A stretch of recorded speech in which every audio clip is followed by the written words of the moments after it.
Diqqat qiling, agar nima uchun kitob o'qiysiz degan so'rovnoma o'tkazilsa, qaysi javob variantini belgilagan bo'lardingiz?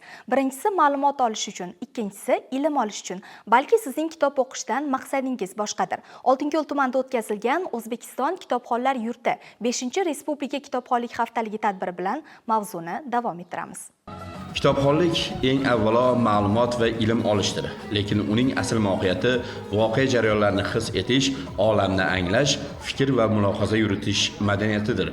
Kitobxonlik haftaligi doirasida Oltinko'l tumani axborot kutubxona markazi tashabbusi bilan tashkil etilgan tadbirda ham asosiy e'tibor uning mutolaasi zavqiga bag'ishlandi. Unda so'z olganlar insoniyat tarixidagi inson qo'li bilan yaratilgan eng buyuk mo'jiza kitob ekanligini bildirdilar.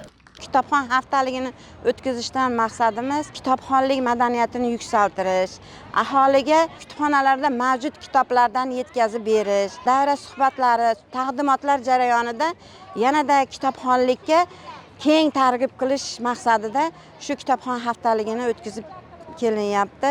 Ushbu tadbirga ko'proq yoshlarni jalb qilishdan maqsad kitobxonlik madaniyatini uyg'otish, ularda kitobga bo'lgan qiziqishlarni uyg'otish, yoshlarni kitoblarni o'qishiga, ularda intellektual salohiyatini oshirishiga yordam beramiz degan maqsadda ushbu tadbirni o'tkazdik. Kitobxonlar yurti tadbiri aprel oyida o'tkazilishda ham o'ziga xos ramziy ma'no bor. O'zbek romanchiligi asoschisi Abdulla Qodiriy va elning erka shoiri Andijon farzandi Muhammad Yusuf aynan shu oyda tavallud topganlar. Kitobxonlikka mehr nazmdan boshlanishini tadbirga kelgan o'quvchilar shoirning she'rlarini yoddan o'qib, bu fikrni yana bir karra isbotladilar.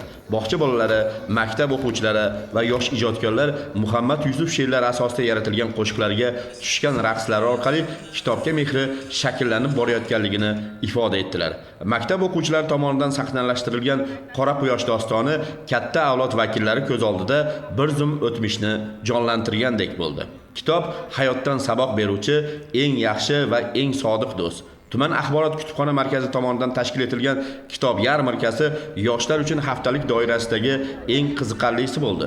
Chunki yosh kitobxonlar o'zlari orziqib kutgan yangi nashr etilgan kitoblarni ilk bor shu yerda qo'llariga oldilar. E'tiborlisi, mana shu kichkinagina tadbir orqali ma'naviyat uchburchagi hosil bo'ldi. Kutubxona, kitobxon va yosh avlod.